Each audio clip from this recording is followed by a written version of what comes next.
Eu quero ver. A luta se fortalecer. Eu quero ver. A mudança acontecer. Eu quero ver. Como será a final quando o povo descer o morro e não for carnaval?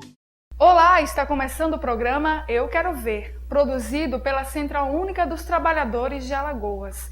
E os bancários já contam com saldo positivo no primeiro dia de greve. Ontem tiveram início as reuniões que se seguirão durante os dias de paralisação da categoria. Os detalhes você pode acompanhar nas entrevistas com o presidente do sindicato, Jário França, e com o diretor de comunicação, Juan Gonzalez. Diferentemente dos outros anos, esse foi um dia que a gente começou muito bem, porque a gente começou na cidade, na capital. Eu já te garanto que já tem em torno de 80% das agências da capital estão todas fechadas, a princípio por adesão total e voluntária dos colegas.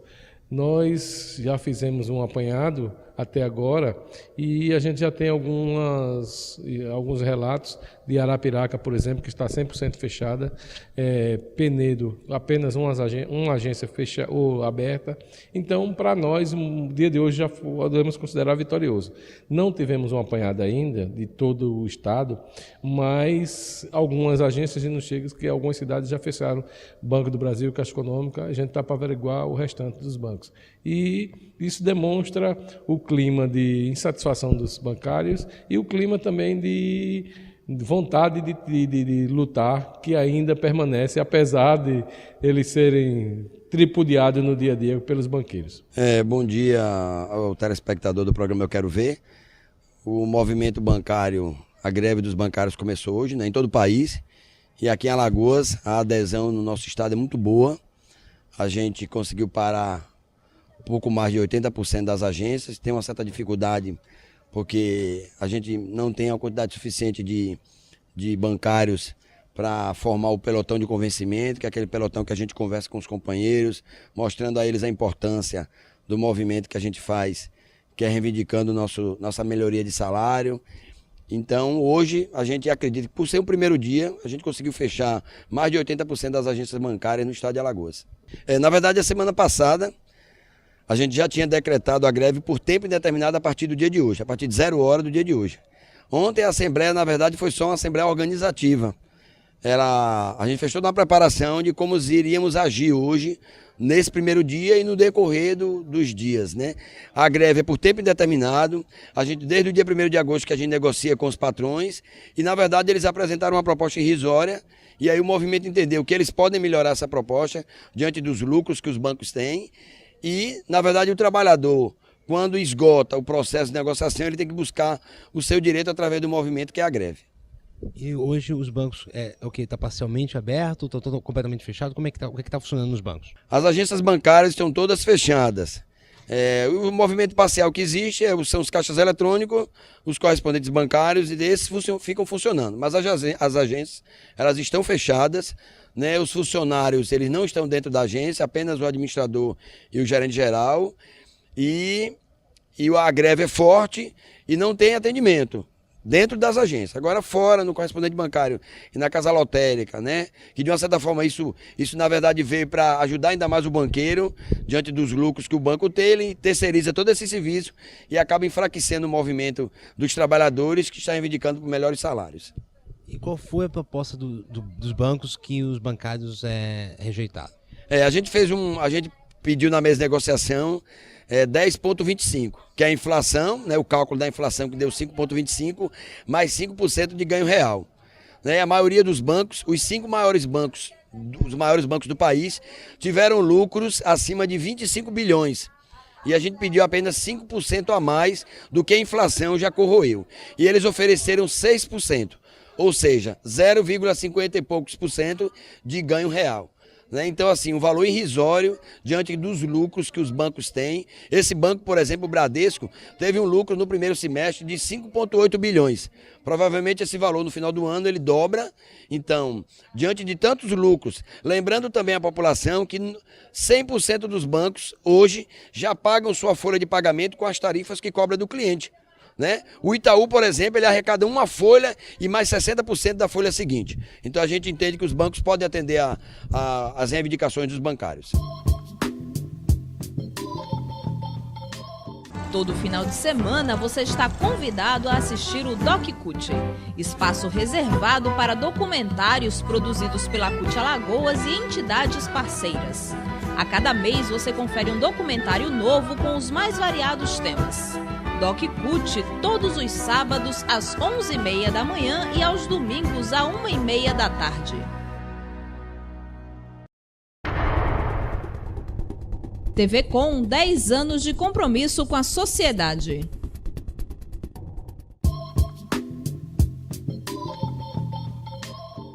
E o quadro de cultura mostra hoje como foi o lançamento do documentário de Pablo Gomes, A Lenda do Bode do Ponte, que ocorreu no Cine SESI Pajuçara na última segunda-feira. A equipe do programa Eu Quero Ver esteve presente e mostra um pouco do documentário e também como foi a noite de estreia. Lenda ou ficção?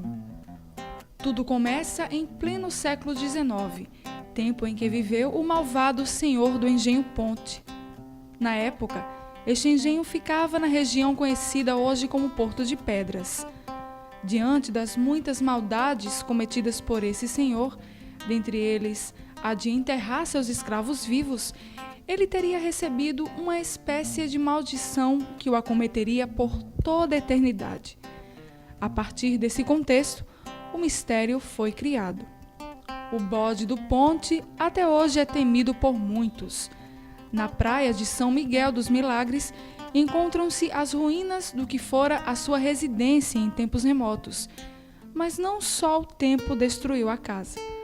Alguns curiosos, ávidos pelos tesouros que a casa possui, como diziam, arriscaram suas vidas e faziam o possível para encontrar a riqueza, mesmo que isso custasse cada tijolo da casa e até suas próprias vidas.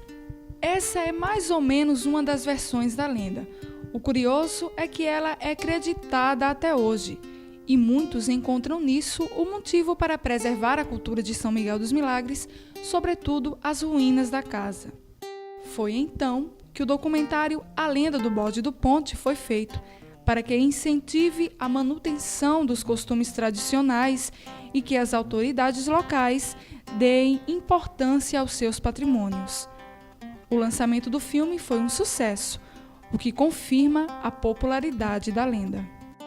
Essa lenda abre um espaço importante, mesmo sabendo-se que a lenda é parte do imaginário popular, ou até do erudito, principalmente do popular.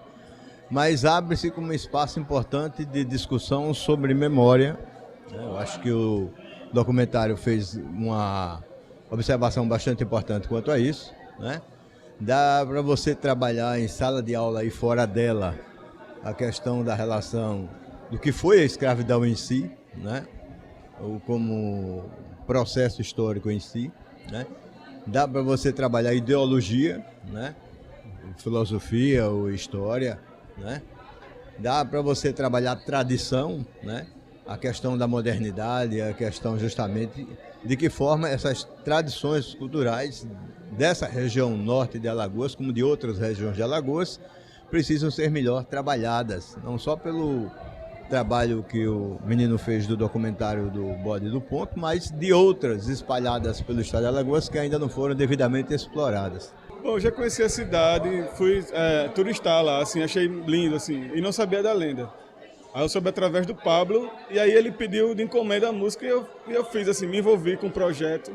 E aí eu fiz a letra baseada naquilo que o Pablo me passou, e aí o resultado foi o que a gente viu no filme. Assim. E o imaginário foi a música é uma ciranda, um maracatu, tem um clima praieiro, e o nome da música é Litoral dos Milagres, que é uma música praieira, assim, que envolve uma lenda.